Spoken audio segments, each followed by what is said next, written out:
Haleluya. Selamat pagi Bapak Ibu Saudara yang diberkati Tuhan. Selamat tahun baru saya sampaikan kepada seluruh jemaat GPDI Mahanaim. Kiranya tahun baru membawa kita kepada pengalaman-pengalaman yang baru bersama Yesus. Sebenarnya saya dalam pergumulan apakah saya harus meneruskan tema bahasan yang sedang kita bahas dari Yesaya pasal yang kelima. Sebab biasanya tahun baru khotbahnya tersendiri. Tetapi ketika saya berdoa, saya yakin ini punya korelasi yang kuat. Nanti kita akan pelajari kalau kita Tuhan izinkan hidup di hari-hari terakhir menjelang kedatangan Yesus kedua kali, pasti Tuhan ada maksud bagi kita sekalian. Tidak ada seorang pun yang dapat memilih, saya ingin hidup di zaman Adam, di zaman Musa, di zaman Maleaki, atau di zaman Yesus. Dan Tuhan izinkan kita hidup di dari akhir zaman ini. Itu sebabnya Roh Kudus bicara kepada saya, lanjutkan aja Yos, teruskan. Dan saya berharap saudara mencermati dengan baik kebenaran firman Allah ini. Supaya benar-benar di hari-hari mendatang, di tahun baru dan seterusnya, kita hidup menggenapi apa yang Tuhan rencanakan di dalam kehidupan kita. Tema khotbah adalah Bapa yang kekal. Apakah arti Yesus yang bergelar sebagai Bapa yang kekal? Bukankah gelar Bapa itu disandang oleh Allah Bapa? Dan kapan Yesus menjadi Bapa? Ikuti, cermati firman Allah ini dengan sebaik-baiknya.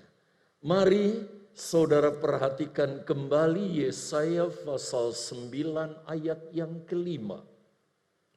Sebab seorang anak telah lahir untuk kita, seorang putra telah diberikan untuk kita. Lambang pemerintahan ada di atas bahunya, di bahu dari Yesus sang anak yang dinubuatkan ini.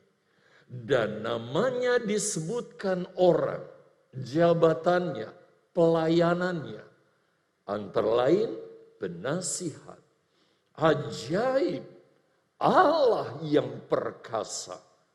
Dan inilah yang akan kita bahas, Bapa yang kekal, Raja damai. Nah, Bapak Ibu Saudara yang dikasihi oleh Tuhan, saya ingin langsung saja pada pokok bahasan, sebab saya sudah jelaskan kepada Bapak Ibu Saudara tentang makna dari nubuatan Yesaya 9 ayat yang kelima. Dari 4 atau 5 jawatan kita sudah bahas, tinggal satu ini. Dan gelar yang akan kita bahas dalam kesempatan kali ini, bahwa Yesus adalah Bapa yang kekal. Nah, berbicara tentang Bapa yang kekal, kita tahu saudara, dari sejarah penciptaan, Allah sebenarnya ciptakan Adam dan Hawa dengan maksud menjadikan Adam sebagai bapa yang kekal. Karena dia diciptakan sebagai cikal bakal manusia. Dan dari dialah maka seluruh umat manusia di bumi ini hidup.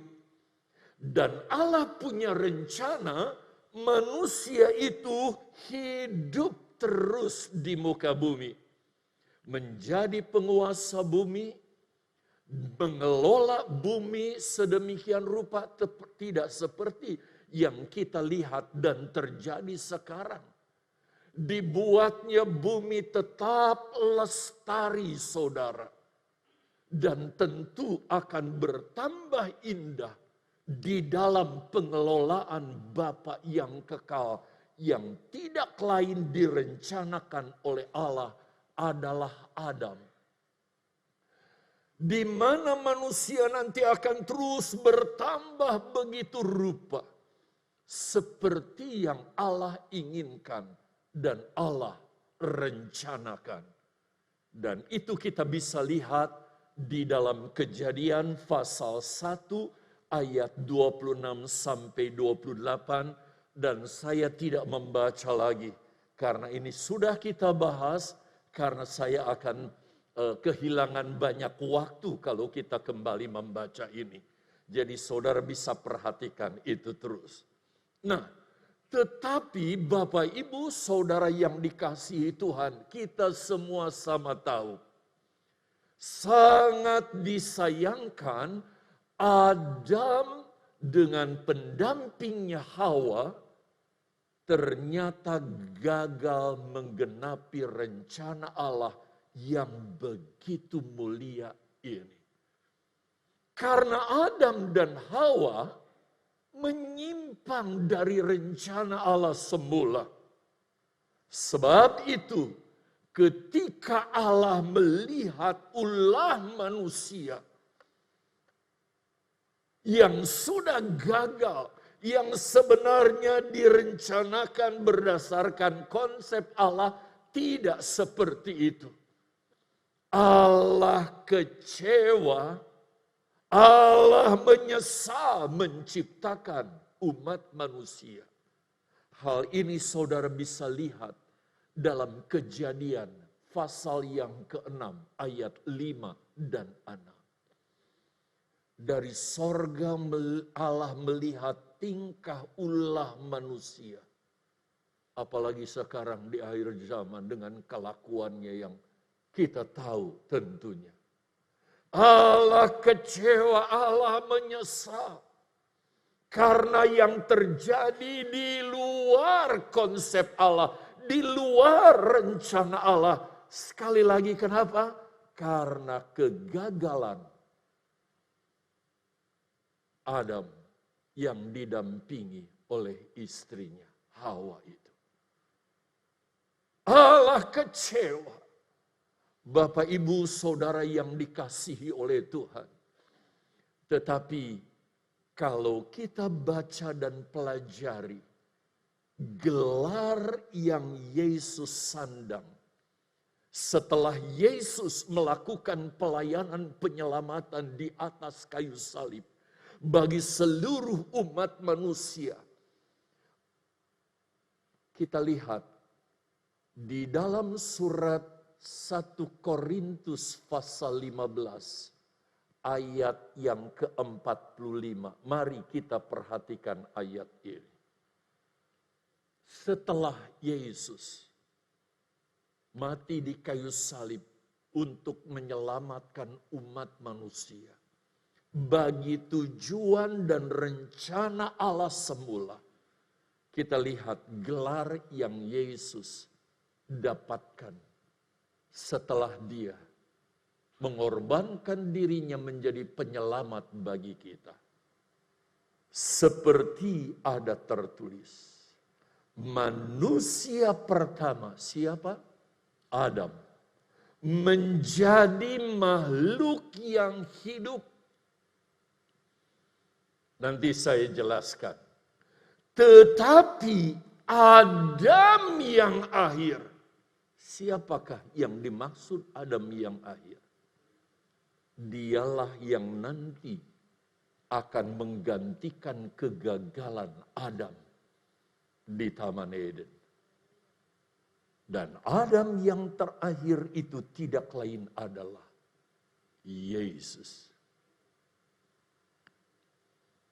Alkitab mengatakan Adam yang akhir. Jadi salah kalau saudara mengatakan Adam yang kedua.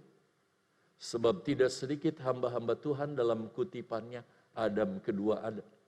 Kalau ada Adam kedua nanti ada Adam ketiga karena Adam kedua gagal. Adam terakhir karena dia tidak akan gagal. Dialah yang menggenapi rencana Allah itu. Adam yang akhir menjadi apa saudara? Roh yang menghidupkan. Artinya apa? Mari kita perhatikan. Adam gagal menggenapi rencana Allah lewat kehidupannya. Walaupun itu Allah rencanakan begitu rupa. Memang kita harus akui Adam adalah cikal bakal dari semua keturunan umat manusia di bumi. Siapa di sini yang bukan keturunan Adam? Kalau ada di sini orang mengaku dia bukan keturunan Adam, bahwa dia keluar dari sapi kali. Atau keluar dari pohon. Kita semua adalah keturunan Adam. Tetapi semua orang tahu, perhatikan ini.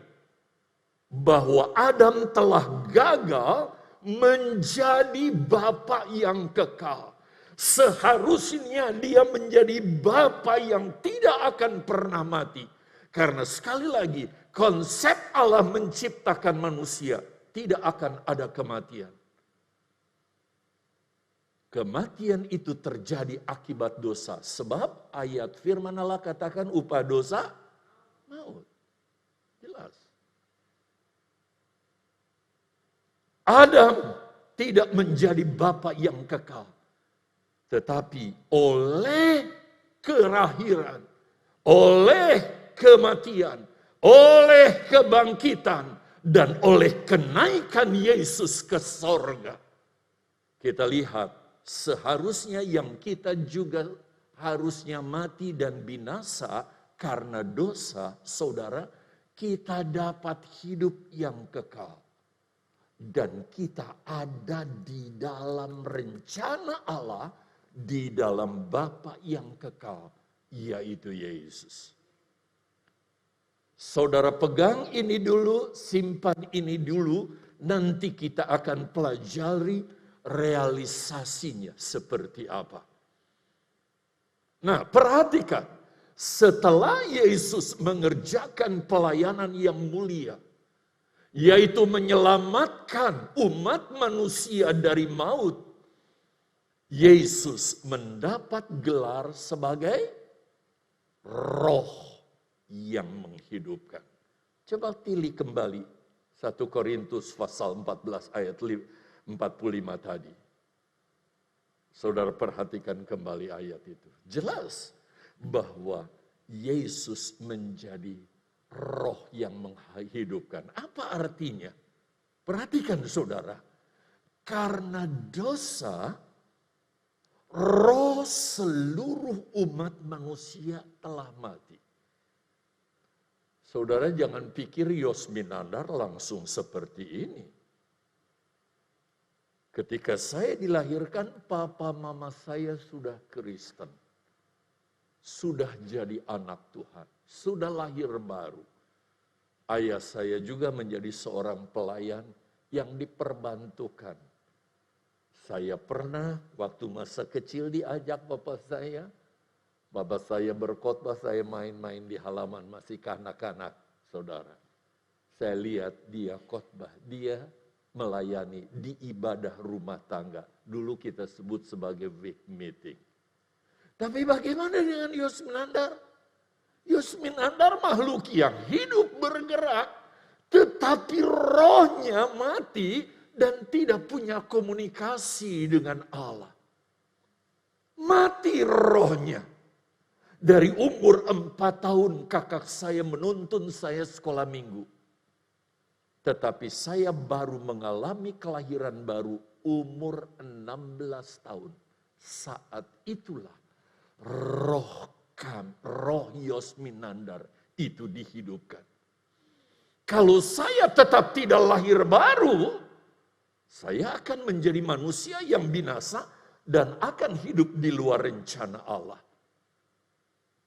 Itu pengalaman yang harus terjadi di dalam setiap anak-anak Tuhan. Di mana roh manusia yang karena dosa mati dihidupkan tatkala kita percaya kepada Yesus. Dan hanya di dalam Yesus roh manusia dihidupkan. Tidak ada yang lain. Tidak ada jalan yang lain. Selanjutnya Bapak Ibu Saudara yang dikasihi Tuhan. Lebih istimewa lagi. Dengar baik-baik. Ini tahun baru. Lebih istimewa lagi. Bagi orang percaya yang hidup di akhir dari akhir zaman. Sebab akhir zaman itu dimulai sejak Yesus mati di kayu salib. Itu sebabnya Rasul Yohanes ketika menulis surat kepada jemaat yang digembalakan, dia menulis surat tahun 90 Masehi kurang lebih. Dalam 1 Korintus 2 ayat 18 kalau saudara lihat, dia berkata, anak-anakku, hari ini adalah hari yang terakhir, akhir zaman. Tahun berapa itu? 90 Masehi.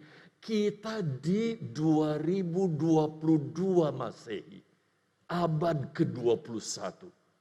Betul-betul kita ada di penghujung zaman. Di akhir dari akhir zaman.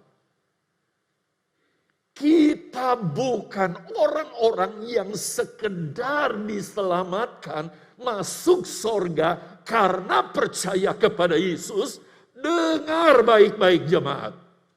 Tetapi generasi kita punya peluang yang besar untuk menggenapi rencana Allah yang gagal dilakukan oleh Adam dan Hawa di Taman Eden. Yang rencananya dicatat dalam Kejadian 1 ayat 26-28. Itu sebabnya saudara, siapa pernah pikir kita hidup di ujung zaman ini? Dan kalau itu kita hidupi sekarang, betapa pentingnya kita mengerti firman Allah ini. Kalau tidak, hidup amburadul atau sekedar jadi Kristen, yang penting nanti mati masuk sorga. Gak salah. Tetapi kita adalah generasi yang ada di dalam rencana Allah yang luar biasa itu. Karena rencana Allah yang gagal dilakukan oleh Adam dan Hawa itu harus digenapi. Sebab tidak ada rencana Allah yang akan gagal dan tidak digenapi. Semua akan digenapi. Khususnya kaum milenial ini. Kalau saya kepala 7 ini, ya gak tahu apakah saya sampai ke titik itu. Tapi kaum milenial, aduh saudara, ini tahun baru. Seharusnya dengan ketambahan tahun berarti kita masuk ke 22, semakin dekat kita kepada penggenapan rencana Allah.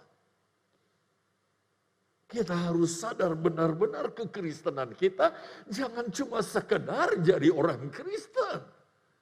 Betapa sedihnya kalau kita nggak mengerti rahasia firman Allah yang ajaib ini.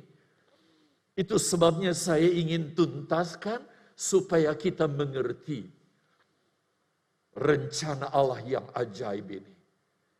Di dalam 1 Korintus 15 ayat 45, ayat yang sudah kita baca tadi, gelar diberikan kepada Yesus adalah Adam yang akhir.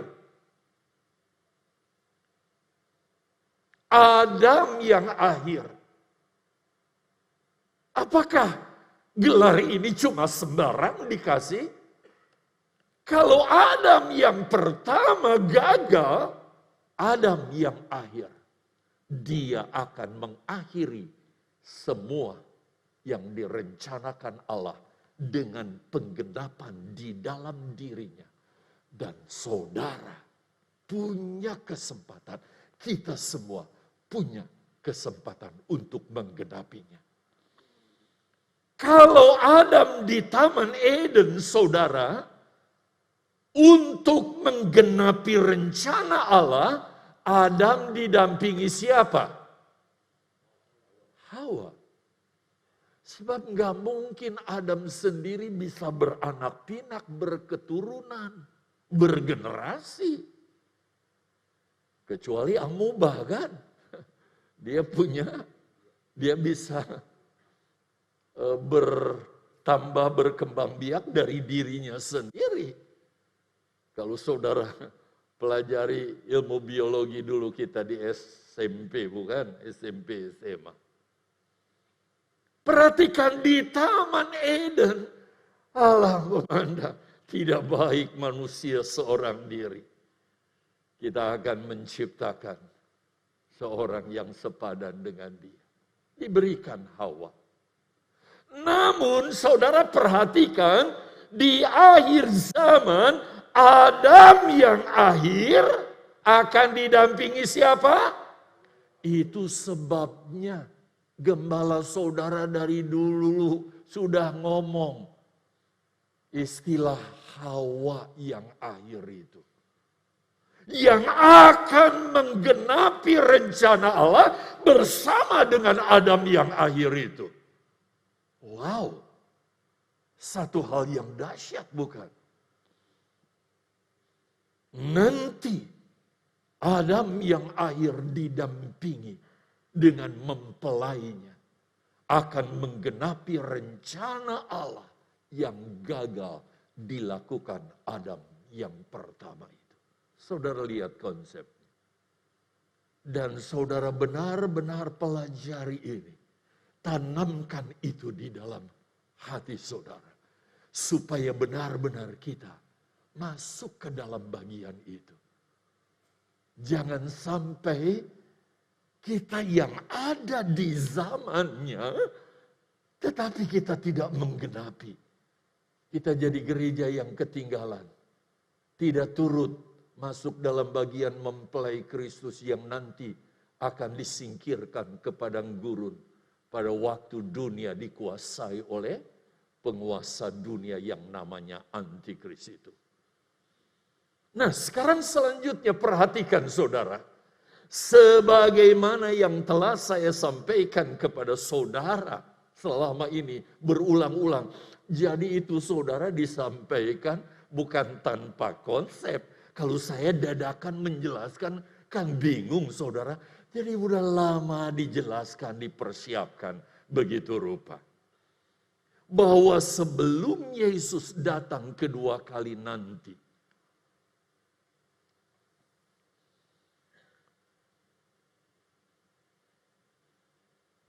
Tuhan akan mendapatkan pengikutnya yang sejati. Pernah dengar istilah itu? Oh, sudah lama. Atau selain pengikut Yesus yang sejati, gereja yang sempurna. Istilah-istilah ini lama sudah kita dengarkan. Selain gereja sempurna apa? Mempelai wanita Kristus. Atau Hawa yang akhir. Yang akan mendampingi Yesus sebagai Bapa yang kekal. Untuk menggenapi rencana Allah yang gagal digenapi oleh Adam yang pertama. Itulah sebabnya Adam disebut cuma Bapa sebagai Bapa bagi makhluk yang hidup. Kita semua ada. Walaupun Adamnya sudah mati, kita terus akan merujuk bahwa kita adalah generasi keturunan Adam secara jasmani. Tetapi Yesus, dialah Bapa yang kekal. Nah, sekarang saudara, pertanyaannya adalah di mana dan kapan Yesus genapi rencana Allah Bapa ini. Di mana? Ini akan terjadi digenapi setelah berakhir kerajaan 1000 tahun. Jadi di depan kita nanti. Tapi dipersiapkannya dari sekarang. Dan itu akan digenapi tepatnya di langit dan bumi yang baru. Itu sebabnya saudara, kalau kitab kejadian saudara baca, menjelaskan tentang langit dan bumi pertama yang sekarang kita jejaki ini. Tapi ternyata di langit dan bumi yang pertama gagal rencana Allah. Dan heran ajaib kalau saudara baca di kitab Wahyu, tepatnya pasal 21. Di situ dijelaskan Allah menciptakan langit dan bumi yang baru. Banyak yang gak ngerti saudara. Apa maksud langit dan bumi yang baru itu? Sehingga pernah ada pembawa seminar menjelaskan. Ditanya oleh mereka yang mengikuti seminar. Nanti langit dan bumi itu seperti apa? Lalu dia menjawab, sekarang saudara pekerjaannya sebagai apa? Saya sebagai tukang cukur di barbershop katanya. Si penanya begitu. Nanti di langit dan bumi yang baru, saudara juga akan jadi tukang cukur. Lah ampun saudara. Nggak ngerti. Itu sebabnya yuk kita pelajari tentang langit dan bumi yang baru ini. Untuk itu mari saya ajak saudara perhatikan Wahyu 21 ayat ke-1 dulu. Ya, kalau saudara buka Alkitab, jangan segera tutup sebab kita akan baca sampai ayat yang kedua. Ya. Kalau bisa jadi pelajaran Alkitab lagi ini nanti. Ya, yang panjang nanti. Perhatikan ayatnya saudara. Saudara bisa lihat ayatnya di caption. Lalu aku melihat apa? Langit yang baru dan bumi yang baru. Kenapa? Kenapa? Lihat dong ayatnya. Sebab langit yang pertama yang kita diami sekarang dan bumi yang pertama telah berlalu dan laut pun tidak ada lagi. Bapak, Ibu, Saudara, dan Saudari yang dikasihi oleh Tuhan. Setelah musuh-musuh Allah. Siapa? Iblis. Lalu dia mengangkat penguasa dunia. Siapa? Antikris.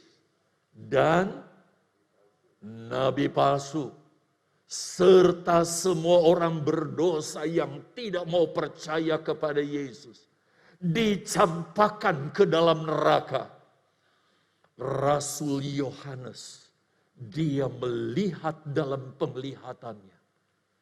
Ada langit dan bumi yang baru. Sebagaimana yang sudah kita baca tadi. Tetapi apa yang terjadi di langit dan bumi yang baru itu? Yuk sekarang kita pindah ke ayat yang kedua. Di ayat yang kedua dikatakan apa? Dan aku melihat. Apa? Kota yang kudus. Kota yang kudus itu bernama Yerusalem yang baru. Apa katanya? Turun dari sorga. Dari Allah. Yang semua jawab. Berhias bagaikan pengantin perempuan. Yang berdandan untuk suaminya. Ibu-ibu berdandan buat siapa?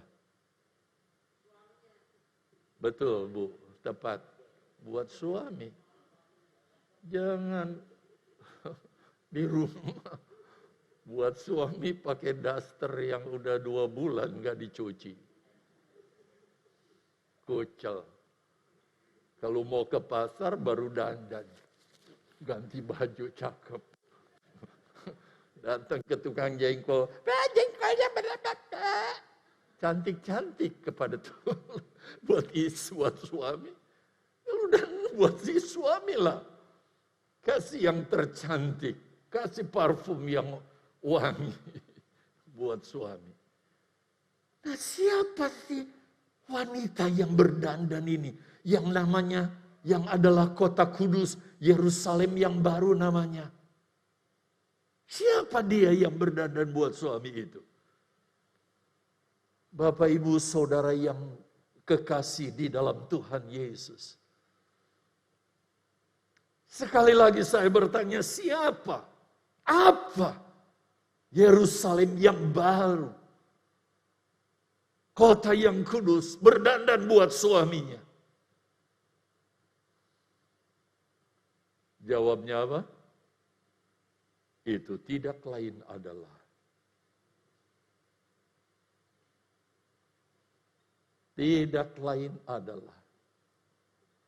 mempelai Kristus. Gereja yang sempurna. Hawa yang akhir itu. Coba lihat rangkaian daftarnya. Saya ulang lagi. Siapa dia?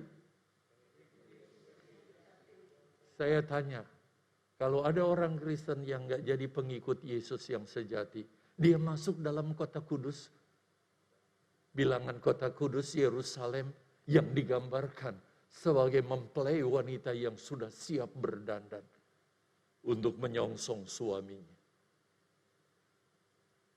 Gelar lain? Gelar lain? Mempelai wanita Kristus, Hawa yang akhir. Yang akan mendampingi Adam yang akhir itu. Dalam menggenapi rencana Allah. Dalam Kejadian 1 ayat 26 sampai 28.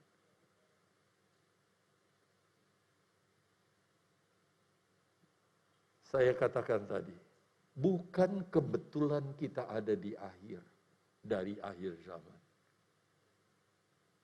Betapa pentingnya kita mengerti rahasia Allah ini dan rencana Allah yang mulia ini. Supaya kita bersiap jadi anak Tuhan yang sungguh-sungguh. COVID ini tantangan lo, saudara. COVID ini tantangan. Orang tidak lagi serius memperhatikan yang rohani.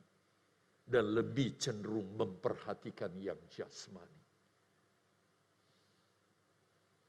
Itu sebabnya saya tidak menafikan pentingnya kita pakai masker dan sebagainya. Tetapi yang rohani jangan diabaikan, jemaat GPDI Mahanaim. Kesetiaan saudara beribadah, berdoa, mencari Tuhan, dekat dengan Tuhan, sungguh-sungguh lakukan firman Tuhan. Jangan pernah diabaikan. Sebab apa? Lihat ayat ini. Ayub berkata, aku tahu bahwa engkau sanggup melakukan segala sesuatu, dan semua jemaat menjawab, tidak ada rencanamu yang gagal. Tidak ada yang gagal. Semua pasti digenapi. Masalahnya kita masuk enggak ke dalam bagian itu.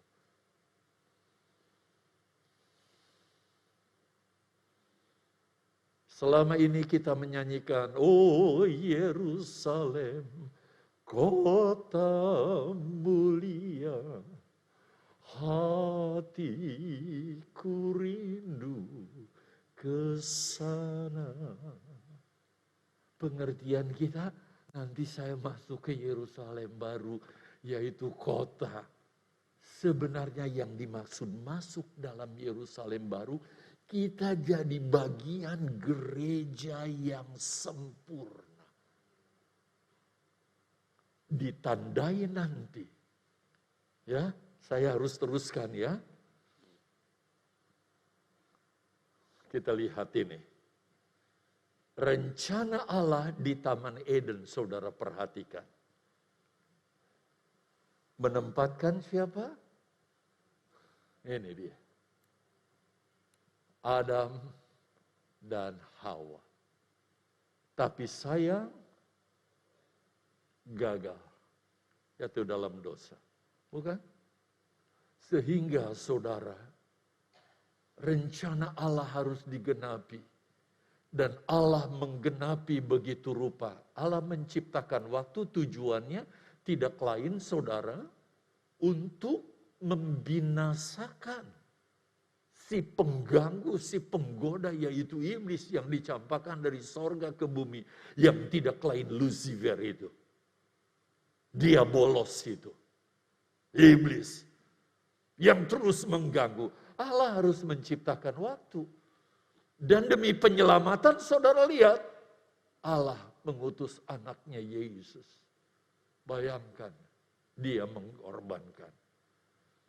Dan setelah dia mati di kayu salib, kita lihat saudara, dia mendapat gelar apa tadi? Adam yang akhir. Karena dialah yang mengakhiri semua dosa yang diwariskan itu. Diakhiri di dalam dia. Kalau kita percaya kepada dia. Sebab itu sayang saudara. Kita lihat orang-orang tidak serius dengan ini. Malah di akhir-akhir ini kita lihat saudara. Orang-orang. Mereka pakai dandanan keagamaan begitu rupa. Percaya kepada Yesus dan beralih. Kekristenannya, orang Kristenannya malah, saya takut yang dahulu jadi terkemudian, yang terkemudian malah nanti ada di depan. Ini akan digenapi saudara. Yang pertama yang dilakukan adalah apa? Nanti digenapi di depan kita sudah ini saudara. Kebencanaan semakin hebat. Dan setelah bencana nanti akan ada pemisahan di dalam gereja. Saya tidak akan berlama di sini sebab nanti saya akan jelaskan lagi. Ya, berikutnya apa? Akan ada saudara yang disebut meterai yang ketujuh, pernikahan antara Kristus dan gerejanya. Setelah gereja dipisahkan, berikutnya menyusul. Ketika sangkakala keempat, ini awal pemerintahan antikris saudara. Hanya gereja yang sempurna yang sudah menikah dengan Kristuslah nanti yang akan disingkirkan ke padang gurun. Nah inilah yang paling menentukan, saat paling menentukan itu. Jangan sampai kita ketinggalan. Dan saat pemisahan itu belum terjadi saudara. Kalau sudah terjadi kita kasep. Kita mau tidak mau harus berhadapan dengan antikris. Sebab itu yuk kita tingkatkan kekristenan kita dengan sungguh-sungguh. Berikutnya akan terjadi perang Harmagedon. Di akhir dari masa 3,5 tahun. Iblis dikalahkan. Lalu kita akan berkerajaan di muka bumi ini selama 1000 tahun. Yesus sebagai raja itu akan menyatakan diri begitu rupa. Inilah kerajaan Allah secara nyata, secara fisik. Yang sudah kita pelajari minggu lalu, bukan? Berikutnya. Yuk. Sorry. Mari perhatikan saudara. Apa yang harus kita perbuat sekarang saudara? Dengan ketambahan tahun, kita ada di tahun yang baru. Semakin dekat dengan penggenapan itu. Saudara, kita sangat-sangat perlu pengertian akan hal ini. Karena ini adalah hari-hari yang sangat menentukan. Khususnya bagi yang muda ya. Saya sih berharap saya akan sampai ke sana waktunya sehubungan dengan usia. Sebab ada beberapa hal yang masih harus digenapi, saudara. Karena generasi gereja masa kini adalah generasi gereja yang mempunyai kans besar, peluang besar untuk masuk dalam bagian Hawa yang akhir itu, yang akan mendampingi Yesus sebagai Adam yang akhir. Kita ini menentukan. Saya berharap sih ke sana. Tapi nggak tahu saya sampai usia berapa nanti. Saya berharap sih, sungguh saudara.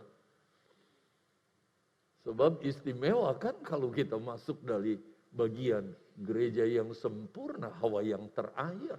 Yang akan mendampingi Yesus. Tapi untuk terpilih menjadi jemaat yang masuk dalam bagian gereja yang sempurna, pengikut Yesus yang sejati, Hawa yang akhir itu, kita tidak bisa sekedar cuma jadi orang Kristen. Ya, yang penting saya Kristen, anak Tuhan, pengikut Yesus. Tapi kita harus benar-benar menjadi pengikut Yesus yang sejati.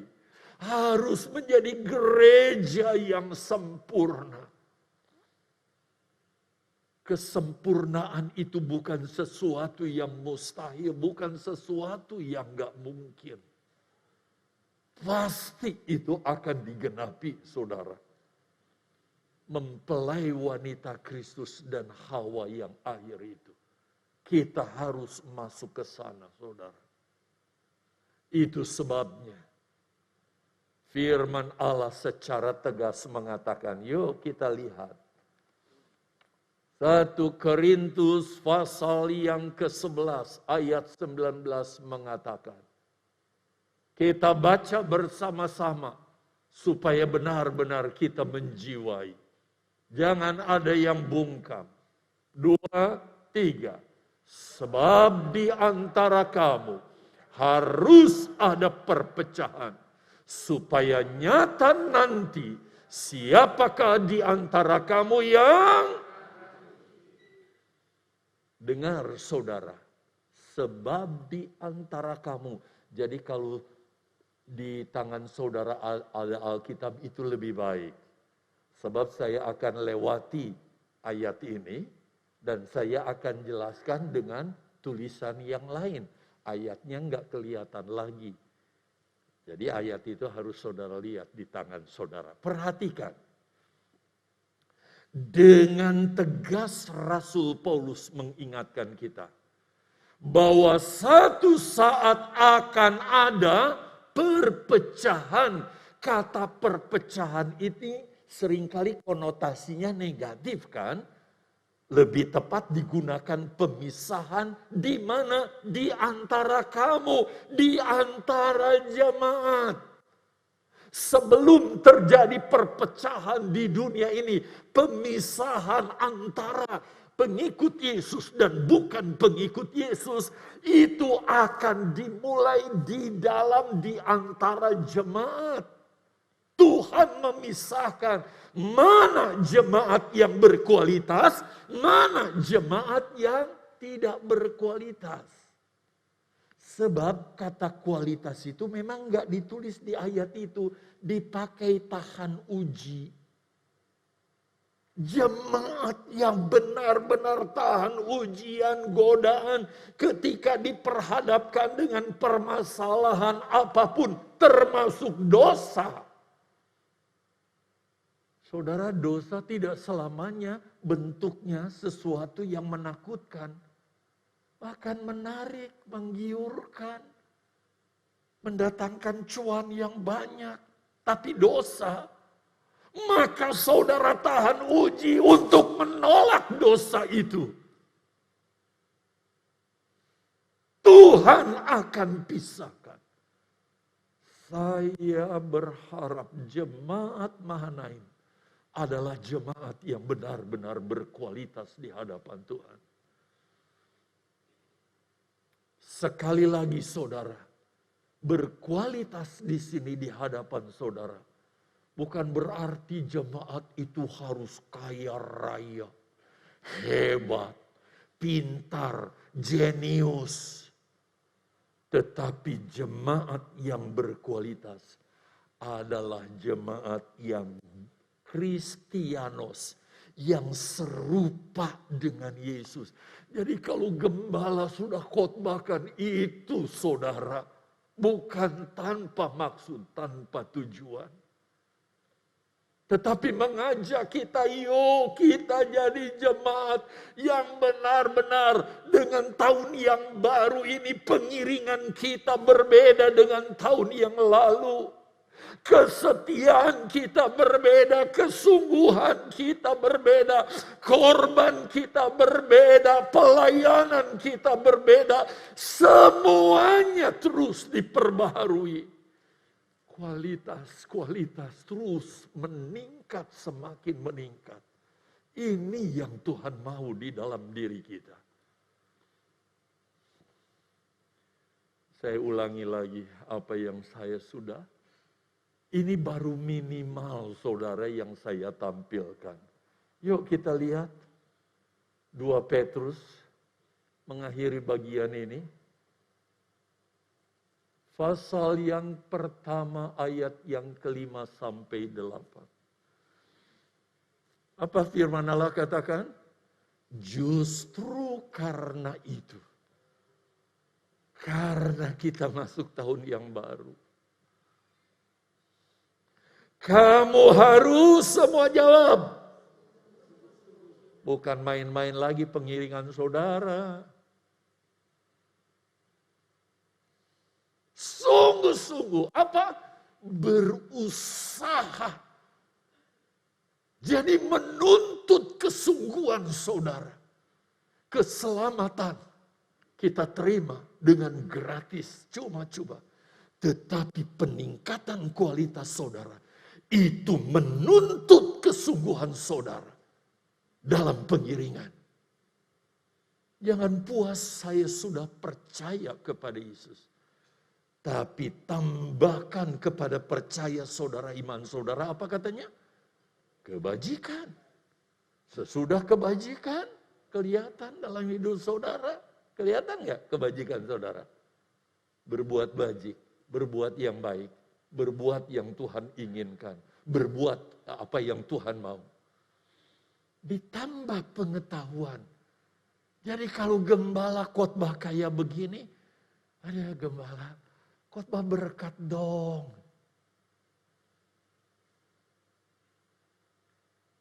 Supaya kita bertambah mengerti Tuhan tuh punya rencana yang begitu istimewa kepada kita. Sesudah kita jadi mengerti, kita mulai punya penguasaan diri. Ketika daging menginginkan saudara, yang membuat kita jauh dari Tuhan, kita kalahkan keinginan daging ini. Ketika emosi kita dan sebagainya membuat kita menjadi lemah undur dari Tuhan, tapi membuat kita semakin sungguh-sungguh karena punya penguasaan diri. Sesudah kepada penguasaan diri, kita jadi jemaat yang tekun, bersabar sampai semuanya digenapi. Menjadi jemaat yang saleh, apalagi kasih akan saudara-saudara. Kasih persaudaraan. Kemah saudara semakin indah. Persaudaraan semakin nyata. Saya sungguh terharu saudara. Kalau kita bilang saja Christmas charity, nggak hitung bulan saudara. 1 minggu selesai. Kasih saudara. Saya yakin ke depan pun rumah pelayanan yang akan kita mulai saudara. Sebab kita juga harus urus perizinan dan sebagainya kepada pemerintah. Sehingga tidak bias saudara kegiatan yang kita lakukan, tapi resmi. Sampai kita kepada peningkatan selanjutnya apa? Kasih akan semua orang. Tidak dibatasi lagi. Orang yang memusuhi kita sekalipun. Sehingga tidak ada orang yang kita benci. Semua kasihi. Baik, sekarang kita perhatikan saudara. Kalau Adam dan Hawa gagal menggenapi rencana Allah. Tetapi perhatikan, Yesus, Adam yang akhir. Dia yang akan memulihkan rencana Allah yang gagal. Digenapi oleh Adam yang akhir, bukan?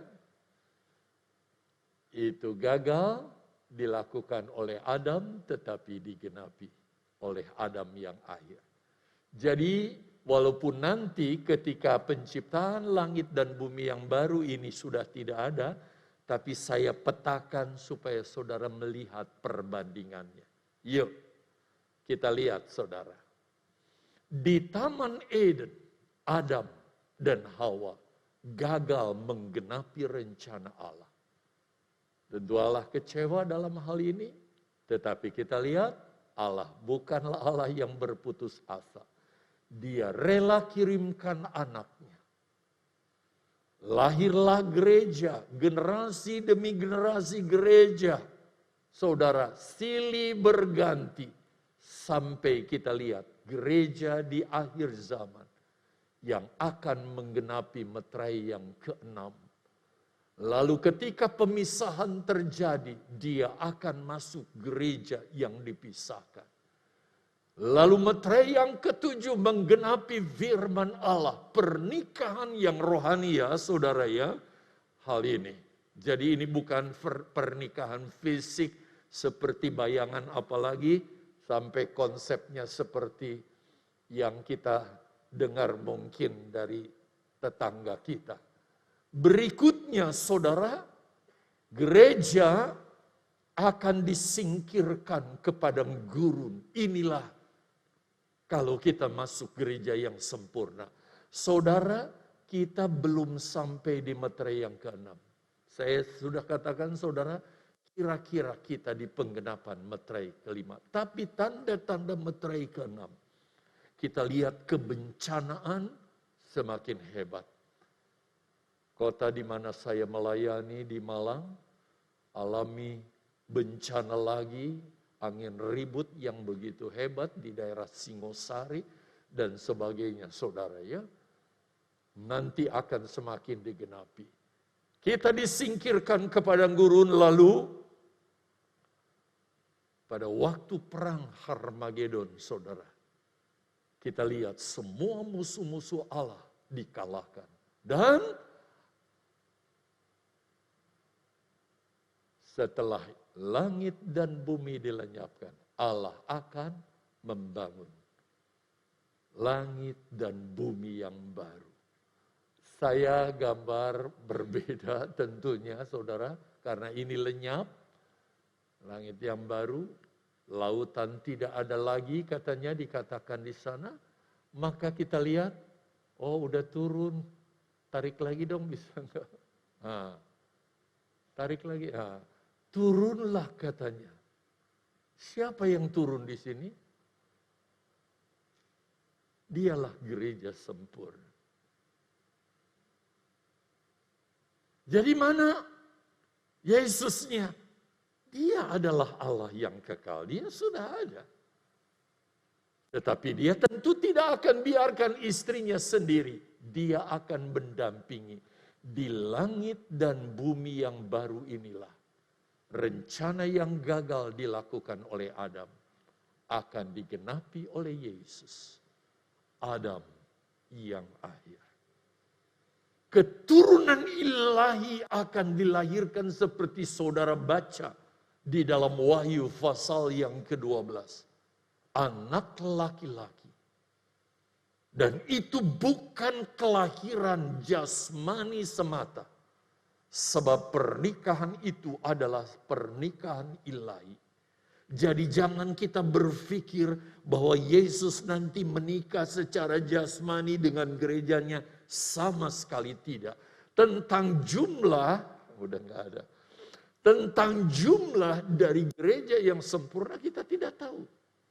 Sebab itu gabungan dari orang-orang percaya yang berhimpun. Yang digambarkan dengan mempelai wanita. Kita tidak tahu nanti menempati posisi mana dalam bagian tubuh Kristus itu. Tetapi itulah yang akan menjadi gereja yang mendampingi Yesus untuk menggenapi semua rencana Allah yang luar biasa. Sebab itu Bapak Ibu Saudara yang dikasihi Tuhan, ini sebagai penutup. Kita lihat gambar ini. Ini sudah saudara terimakan berulang-ulang. Saya mau tanya. Sebab kalau saudara, jangan diklik dulu ya. Enggak sampai di puncak menjadi sama seperti Yesus, kita akan jadi gereja yang ketinggalan. Tidak akan turut disingkirkan. Evaluasilah di 2022 dengan usia seperti sekarang ini. Adakah saya sudah mencapai titik optimal dalam kekristenan? Apakah saudara sudah ada di sini titik pertama? Naik ke kebajikan?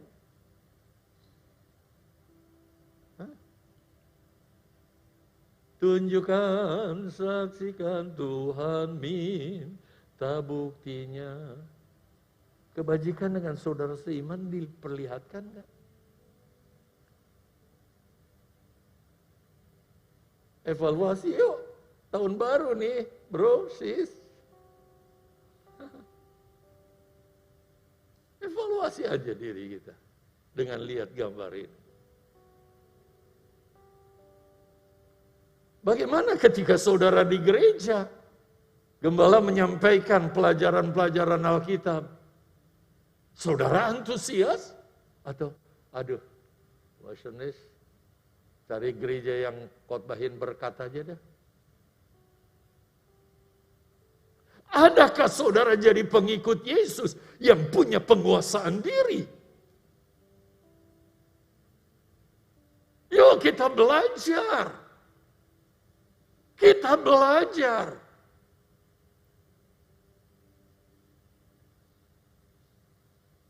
Jadikah seorang anak Tuhan yang tekun. Tekun dalam mengasihi, tekun dalam ibadah, tekun dalam doa, tekun dalam puasa. Jadi anak Tuhan yang saleh, kata saleh juga dipakai kata epagelo, turut terlibat melayani sekecil apapun, ada kontribusi. Bukan berarti semua harus di mimbar. Kasih persaudaraan. Tunjukkan, saksikan. Sampai kepada kasih seperti Yesus. Inilah Hawa yang akhir itu. Yang akan turun dari sorga. Menempati langit bumi yang baru. Menggenapi apa yang gagal dilakukan oleh Adam dan Hawa di Taman Eden. Saudara dan saya menggenapi